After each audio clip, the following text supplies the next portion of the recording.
अस्सलाम वालेकुम, मैं हूं Malik Junaid Ganges real estate से। आज के वीडियो का टॉपिक है कि रावलपिंडी रिंग रोड से किन सोसाइटीज़ को सबसे ज़्यादा फ़ायदा होगा। इसमें हम डिफरेंट सेक्शंस को देखेंगे। सबसे पहले हम देखेंगे कि इसके कितने इंटरचेंज हैं जो इसके ऊपर बनेंगे, और यानी कि जैसे सबसे पहला हमारे पास बांट का इंटरचेंज है, ठीक है। उसके बाद हम चकबेली इंटरचेंज, अडयाला इंटरचेंज, चक्री इंटरचेंज और थलियाँ इंटरचेंज, इन सारे इंटरचेंजेस को देखें कि इनके करीब कौन सी सोसाइटीज़ हैं जो इनको जो वाक़ हैं और उनका स्टेटस क्या है, लीगल सोसाइटीज़ कौन सी हैं, इनलीगल कौन सी हैं। और जो बहुत ज़्यादा इश्तिहारबाजी की जाती है कि रावलपिंडी रिंग रोड से 5 मिनट की मुसाफत पर, तो हम देखेंगे क्या वाकई वो सोसाइटियाँ 5 मिनट की मुसाफत पे हैं या ये सिर्फ मार्केटिंग है। और ये भी देखेंगे कि सबसे ज़्यादा रिंग रोड से किस प्रोजेक्ट को फ़ायदा होगा जो कि लीगल भी होगा, और आपको किन चीज़ों से बचना है, कौन सी ऐसी मार्केटिंग स्टंट्स हैं जिनसे आपको बचना है ताकि आपका नुकसान ना हो। तो स्टार्ट करते हैं अपने वीडियो को, और एंड पे हम देखेंगे कि सबसे ज़्यादा इससे किसको फ़ायदा हो रहा है सोसाइटी को, और उसके बारे में हम आपको आगाह भी करेंगे कि उसमें प्लॉट्स किस किस्म के आपको मिल सकते हैं।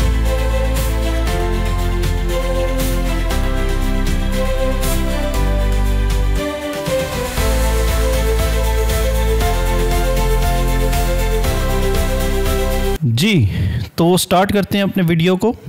जैसे कि आपको मालूम ही है कि रावलपिंडी रिंग रोड जो है उसमें बहुत सारी हाउसिंग सोसाइटीज़ हैं, जिसने रिंग रोड के जो है वो रिंग रोड के नाम पे बहुत सारी सोसाइटीज़ ने अब अरबों रुपये इकट्ठे किए हैं।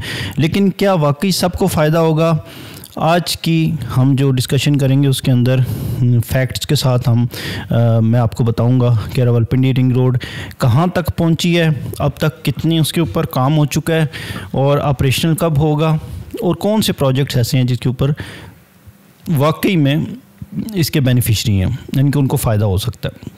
तो सबसे पहले हम बांट को देखते हैं। बांट जो है इसका स्टार्टिंग पॉइंट है जीटी रोड के ऊपर, और करीब के जो बड़े नाम हैं वो DHA फेज़ 3, 5 और 6 हैं जिनको डायरेक्टली फ़ायदा होगा, और जिनके रोड्स जो हैं, गेट्स जो हैं वो भी जीटी रोड के करीब हैं।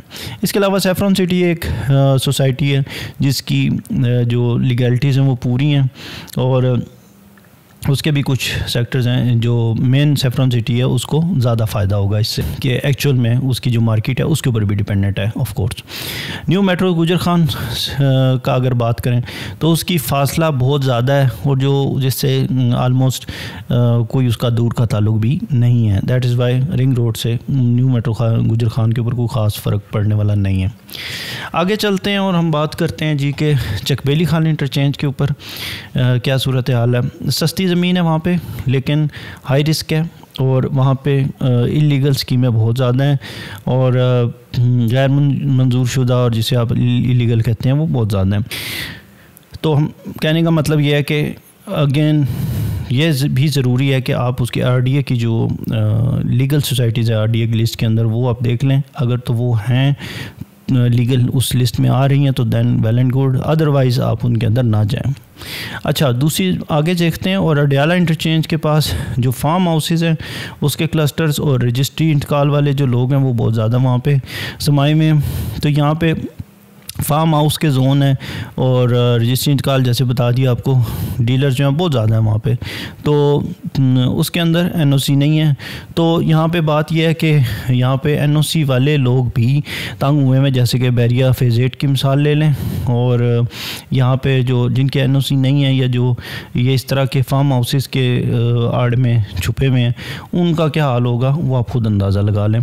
तो अच्छा, आगे चलते हैं जी, और चक्री इंटरचेंज के पास, इस चक्री इंटरचेंज के पास भी बहुत सारे बड़े नाम हैं, लेकिन जितने बड़े नाम हैं, जितने ज़्यादा हैं, उतने ही यहाँ पे कमी है अच्छी सोसाइटीज़ की। और इसमें सबसे पहले और सबसे जो बड़ा नाम आता है, जो ब्रांड आता है, वो है कैपिटल स्मार्ट सिटी। उसके अंदर कोई प्रॉब्लम नहीं है, और उसके अंदर प्लॉट्स भी बहुत ज़्यादा हैं, वहाँ पे अवेलेबिलिटी आप उसके अंदर इजीली ले सकते हैं। उसको एक बहुत बड़ा फ़ायदा होने वाला है रिंग रोड से। और इसके अलावा आप रिंग रोड की कनेक्टिविटी, एयरपोर्ट के साथ कनेक्टिविटी और उसका अपना इंटरचेंज भी है, तो वहाँ पे आपको किसी भी किस्म की कोई इशू की बात नहीं है। आगे चलते हैं और हम देखते हैं कि ब्लू वर्ल्ड या किंगडम वगैरह वैली, इनके क्या स्टेटस हैं। तो ब्लू वर्ल्ड का एनओसी नहीं है, किंगडम वैली का भी नहीं है। ये दोनों, किंगडम वैली तो खैर चक्री इंटरचेंज के दूसरी साइड के ऊपर आती है, और जो ब्लू वर्ल्ड सिटी है इसका कैपिटल स्मार्ट सिटी से भी 20 किलोमीटर का आगे चक्री की तरफ डिस्टेंस बनता है, और इसका जो मेन गेट है वो भी चक्री रोड के ऊपर है। सो 25 से 30 मिनट का इसका डिस्टेंस बनता है टू द रिंग रोड, और मेरे ख़्याल में इसका कोई भी दूर तक फ़ायदा ब्लू वर्ल्ड को इतना ख़ास नहीं है रिंग रोड से, तो इसको साथ जोड़ना तकरीबन एक फ़जूल सी बात है।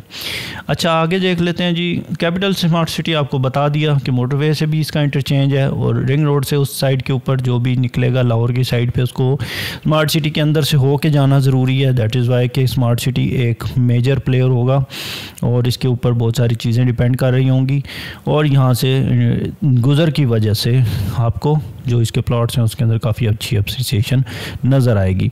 आगे चलेंगे और थलिया इंटरचेंज के ऊपर हम देखते हैं कि सबसे बड़ी जो हमारे पास आ जाता है इस्लामाबाद एयरपोर्ट, और उस तक जो मुसाफत है हमारी, वो हमारी रिंग रोड जो है वो बिल्कुल फैसल टाउन के बिल्कुल साथ से होकर गुजर रही है, और उसके साथ काफ़ी ज़्यादा टच है। जितना डिस्टेंस फैसल टाउन के साथ टच है, मेरा नहीं ख्याल किसी और सोसाइटी के साथ ही जो रिंग रोड है वो टच होगी। दैट इज़ वाई कि फैसल टाउन फ़ेज़ 2 एक मेन सोसाइटी है। कैपिटल स्मार्ट सिटी और फैसल टाउन फ़ेज़ 2 ये दोनों एक मेजर जो है इसके अंदर इसके बेनिफिशरी होंगे, और फैसल टाउन फ़ेज़ 2 के अंदर कोई भी प्लॉट लेना हो या स्मार्ट सिटी के अंदर हम हमसे कांटेक्ट कर सकते हैं, हमारे पास हर किस्म की चीज़ें अवेलेबल हैं। अब इसके अंदर सबसे ज़्यादा जो इवन फिर इसके अंदर अगर हम जाएं, और स्मार्ट सिटी को आपको पता ही है, मेरे चैनल के ऊपर बहुत सारे वीडियोस पड़े हुए हैं।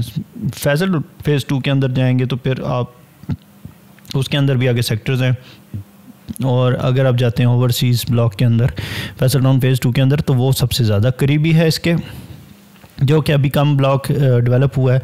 इसके अलावा जो मोटरवे के साथ लगते हैं सेक्टर्स वो रिंग रोड से दूर होंगे, और वो उनमें सेक्टर ओ है, स्पोर्ट्स सिटी, एजुकेशन सिटी, और इस तरह के कुछ जो हैं सेक्टर्स वो हैं, और सेक्टर जे है जो कि थोड़ा एंड पे जाके आता है, वो भी रिंग रोड से थोड़ा दूर है। ओवरसीज़ सेक्टर जो कि अभी डेवलप नहीं हुआ, तो वो रिंग रोड के बिल्कुल साथ है। खैर, इस तरह की जो इसकी लंबी डिटेल है वो तो फिर मैं आपको बाहर किसी और वीडियो के अंदर हम डिस्कस हुए हैं ऑलरेडी, बहुत सारी वीडियोस आप मेरे चैनल पे देख लें। तो इसमें हम फिर अब इसको समअप करते हैं कि सबसे ज़्यादा जो जिन प्रोजेक्ट्स को फ़ायदा हो रहा है, तो एयरपोर्ट थलिया कॉरिडोर जो है उसको भी जहन में रखें कि वो आगे वहाँ पे फिर कैपिटल स्मार्ट सिटी का फ़ेज़ 3 भी आ रहा है, और उसके साथ साथ जो है इसके अंदर दोनों आपके रिहायशी कमर्शियल हर चीज़ को वो कैटर करता है। वो भी एक इम्पॉर्टेंट पॉइंट होगा यहाँ पे कि उसको डिस्कस करना भी ज़रूरी होगा। वो अभी उसका भी एनओसी नहीं है, वो भी आना है, तो उसको भी देखा जाए। इसके अलावा आप CDA के जो आई सेक्टर्स हैं, आई 14, आई 15, आई 16, उसको भी जहन में रखेंगे कि वो यहाँ से बैक साइड से रिंग रोड को डायरेक्टली एक्सेस उनकी भी बनती है, और वो भी इससे काफ़ी ज़्यादा बेनिफिट लेंगे। इसके अलावा जी आपके पास गंदारा इंटरचेंज यानी कि DHA गंदारा आ रहा है, और वो भी ऑफ कोर्स कोई ना कोई वहाँ से रोड जो है इस साइड के ऊपर लेके आएंगे, और वहाँ से उनकी भी एक्सेस बनेगी।